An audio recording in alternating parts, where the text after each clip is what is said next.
is crazy. It's been a day today. This is my second time door knocking.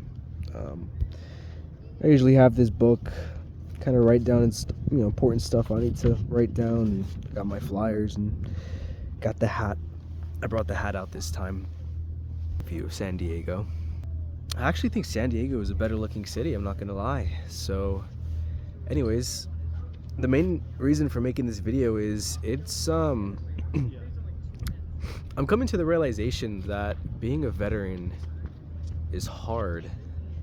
It's harder than I thought. What do I mean by that? Like, being a veteran itself isn't like a job or anything. What I mean by hard is the transition.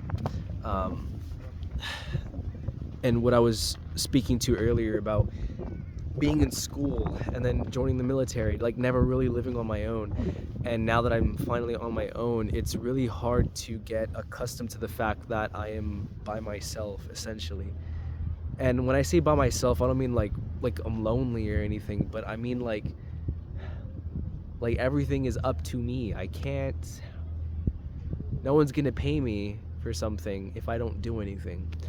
And it sounds so simple. Get a job at McDonald's or something if you really want money, or do Uber or DoorDash. And it's like, I think there's like a sense of like, it's kind of hard to be humble because it's like, man, I feel like I'm destined for so much more, like so much more greatness. Like I worked on the flight deck of an aircraft, of a war machine, basically.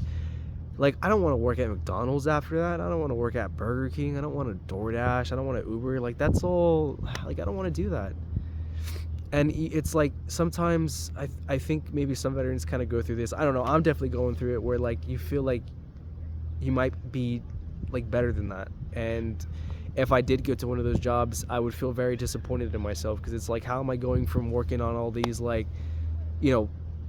crazy multi-million-dollar jets and just like doing like really hard shit, like working 20 hours a day, like, and to work at like McDonald's or and I'm not trying to downgrade your job or downgrade like what you guys are going through. Like, I'm sure like the food industry is a very tough job, but when you go from something that's just so structured and that's just so like I don't know, like the military to just like really toning it back and working a 9 to 5, it's daunting, and it's that in and of itself is a bit scary, and just it's embarrassing.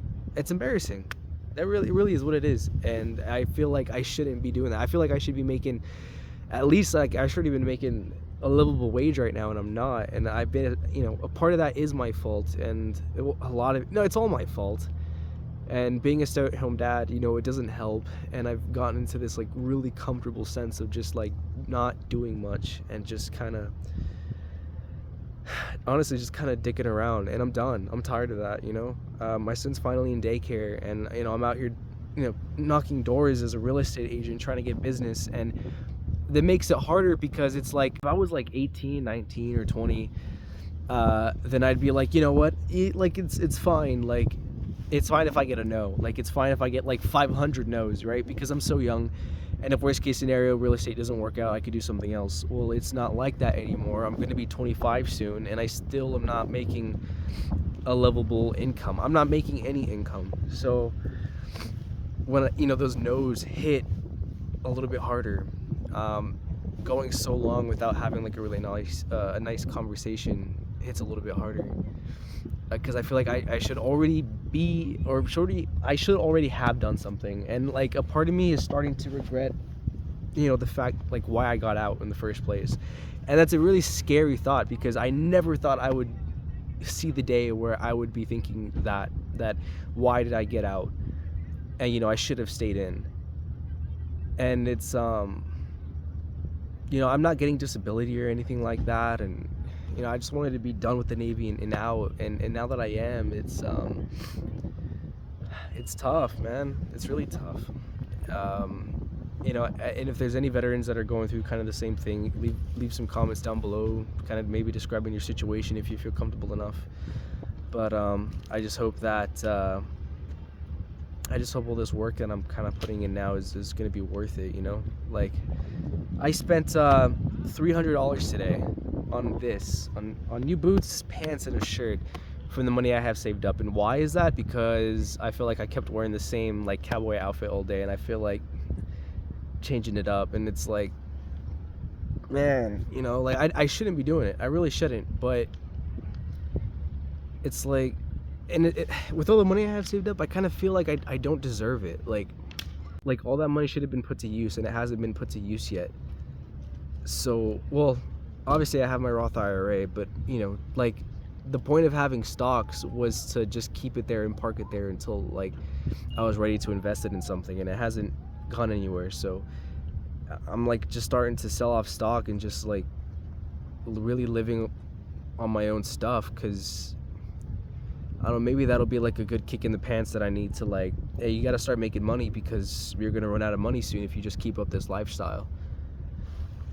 Like there's the base over there, and then that's the midway, and then my wife's talking about, you know, doing 20 years, and I mean, bless her for doing 20 years. I could never. But it's like I wanted so bad to be away from the military lifestyle. And it's like it's always there. In one way or another, I'm always reminded of the time, because you know the time that I had was, it was not ideal. You know, if you watch my previous videos, you would know why I'm not fond of the Navy. And I had my good times, I had my good days, but I always had more bad days than good. And that's why I got out. So that's why it hurts, and it's kind of sad for me to be saying things like, oh, like why did I get out? Because I never thought like 2 years after getting out that I would be saying something like that. I really didn't. But now that I'm here and I'm like having those thoughts, like it's kind of it's making me like, I don't know, it's making me sad, man. So I'm gonna keep door knocking. I'm gonna keep trying this real estate thing. I've only done it for really just 2 days full of door knocking. I've knocked on like, now I've knocked on over probably 75 doors, which isn't a lot, but I feel like for 2 days, like it's a decent start. In terms of flyers and passed out and all that, you know, probably maybe like 30, 35. I get mostly no's, or most people take the flyers. I answer the door, which I'm thankful for. And there are a lot of nice people. There are some like people that kind of like a little grouchy, you know, understandable. Like they got someone random coming up to their house, but you know, those little those yeses, or those people accepting the flyers, or those people just like that to stop, or those people that just stop and like have a nice conversation with you, they make the world of a difference in just how I feel. And the motivation. Like some lady earlier, you know, I was giving her my whole spiel about me being a real estate agent, and she's like, are you sure you want to be a real estate agent in Coronado? She's like, because she's like, it's all realtors here. And she wasn't necessarily being mean, but she kind of like, you know, comments like that if I was younger, I'd probably be more like, oh, you know, who? It'd go over my head. But now it's like I'm thinking like, man, like, am I really in the right line of work? But I'm gonna still try. I'm gonna still knock on doors, and hopefully I can get to a point where I can support my family, because that's ultimately what I want. I want to be able to make enough money to support my family. But all right, that's enough pity party. I have to go pick up my son from daycare. I got sand in my hat. All right, well, I'll see you all in the next video. Peace.